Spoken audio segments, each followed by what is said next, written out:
Field and Fork Network started back in 2008 as a way to connect more buyers to more growers and vice versa. We were meant to be a catalyst to increase the local food economy and make agriculture more of an economic driver here.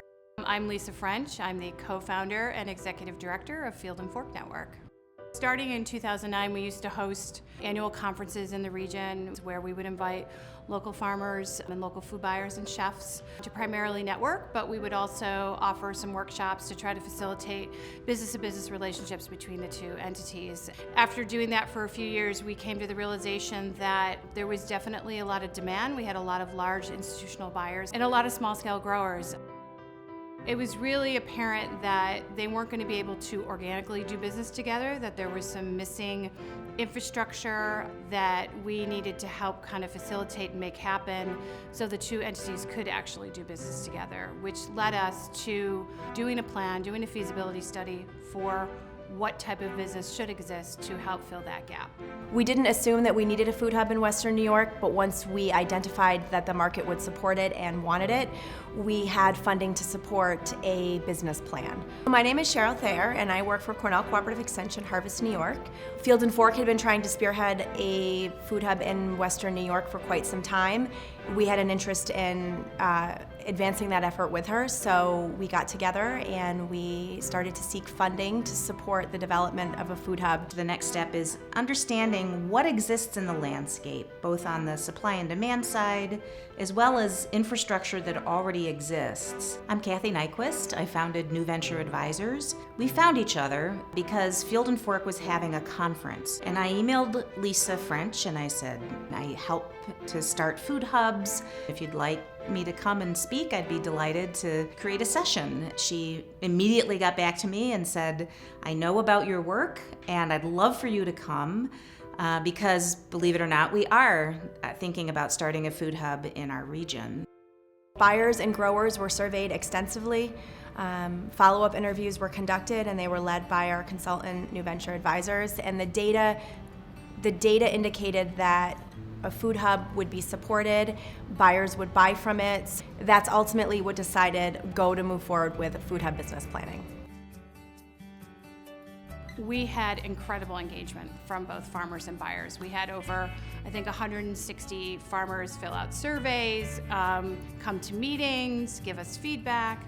And same on the buying side, we had close to 50 buyers engaged in the process, telling us what they needed and how they needed it, and really, helping us quantify, okay, what is their demand? Give us dollars. Tell us what the opportunity is. Distributing food, it is a very low margin, high volume business. And to get to the volume you need to break even takes a lot of effort. Well, I've been involved in this for over 40 years, and I've been waiting for something like the concept of the food hub to come along.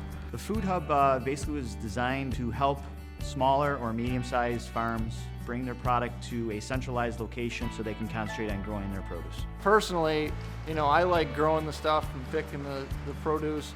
I'm not big on marketing it. The food hub is bringing in product from many growers and distributing it to a much broader spectrum than what we are seeing here on a small farm.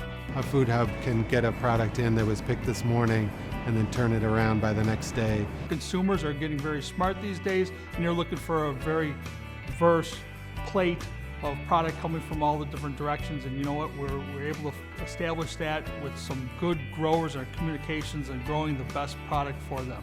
It just helps with the networking, having a food hub just to give that availability to get some of these unique and different items to whether it's a local supermarket or another restaurant. You can go to the food hub and find almost anything that's grown in Western New York. I simply type in what I want and they take care of the other billing and the paperwork with the individual grower. As a grocery store, it is challenging to buy from local growers and producers because you have to make lots of phone calls. The Western New York Food Hub just makes that so much easier. And I think the idea behind the food hub has just opened up doors that wouldn't have been opened up otherwise. Leading the effort to create the Western New York Food Hub was certainly a huge milestone for us as an organization. In terms of the future, I still think there's a tremendous amount of opportunity to have the hub really continue to fill that gap between small and mid-sized growers and allowing them entree into the wholesale market. I think the demand continues to increase across this whole region, and I think it really is an opportunity to keep, those multiple hundreds of millions of dollars of produce that gets sold and keep it here in the community.